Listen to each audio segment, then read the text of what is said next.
ఈ ప్రాజెక్ట్ పేరు pumped storage hydro power.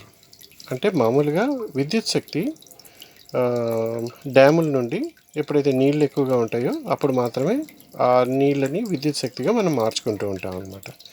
ఈ ప్రాజెక్ట్లో ఏం చేసామంటే విద్యుత్ శక్తి వినియోగం రకరకాల సమయాల్లో వేరువేరుగా ఉంటుంది. రాత్రిపూట ఎక్కువగా ఉంటుంది, పగలపూట తక్కువగా ఉంటుంది. వర్షాకాలం కాని సమయంలో కూడా విద్యుత్ వినియోగం ఎక్కువగా ఉండే అవకాశం ఉంది.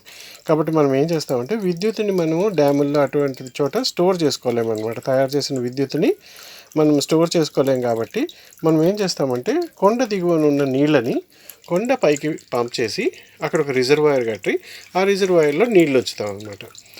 మనకి విద్యుత్ శక్తి అవసరమైనప్పుడు ఆ రిజర్వాయర్ ద్వారా నీళ్ళు వచ్చి ఈ టర్బైన్ మీద పడి ఈ టర్బైన్లో ఉన్న జనరేటర్ తిరగడం వల్ల విద్యుత్ శక్తి తయారవుతుందన్నమాట. ఈ విధంగా విద్యుత్తుని మనం స్టోర్ చేసుకునే సదుపాయం ఈ పంప్డ్ హైడ్రో పవర్ అనే కాన్సెప్ట్ ద్వారా వీలవుతుందన్నమాట.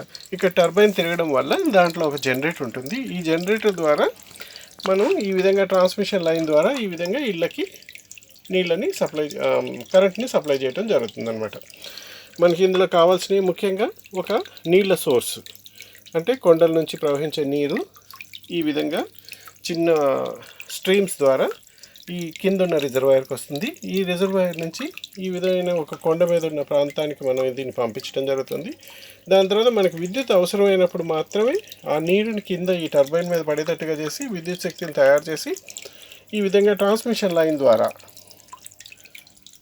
ఇళ్ళకి విద్యుత్తుని అందించడం జరుగుతుంది. ఇది ఒక కొత్త కాన్సెప్ట్. ఇటువంటిది తెలుగు రాష్ట్రాల్లో అదానీ సంస్థ చేపట్టింది.